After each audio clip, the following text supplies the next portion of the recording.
আসসালামু আলাইকুম।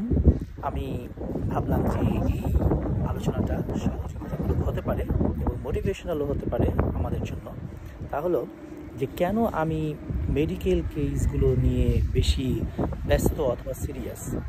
আপনি দেখবেন যে আমাদের জীবন চলার পথে আমাদের অনেক রকম সমস্যা এবং অনেক রকম বিষয় নিয়ে আমরা কিন্তু সহযোগিতা করি, কিন্তু আপনি যদি কম্পেয়ার করেন সকল চ্যারিটিগুলোকে এক হাতে এবং আর এক হাতে যদি আপনি মেডিকেল ইস্যুটাকে রাখেন, তাহলে জিনিসটা এরকমই দাঁড়ায় যে একটা ইমিডিয়েট রেসপন্স যদি আমরা না করতে পারি, একজন লোক ব্যথায় কষ্ট পেতে থাকবে।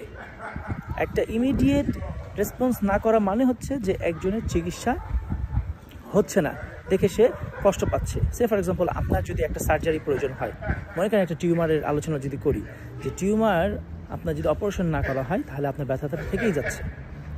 এরপরে আমি দেখতে পাচ্ছি যে অনেক ক্ষেত্রে মানুষজন টাকা ম্যানেজ করতে না পারার কারণে, কষ্ট সহ্য করতে না পারার কারণে লোন নিয়ে হলেও তাদের এই চিকিৎসার কাজটা সম্পন্ন করতে চাচ্ছে।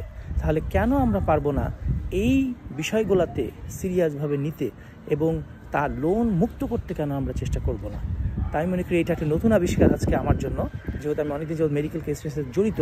মানুষ যে লোন নিয়েও মেডিকেল কেস চালায় আগেও শুনেছি, but this is first time maybe আমি ট্রাই করতেছি যে লোন পরিশোধ করেও আমরা চেষ্টা করব একজন মানুষকে সুদমুক্ত করার। সবাইকে ধন্যবাদ।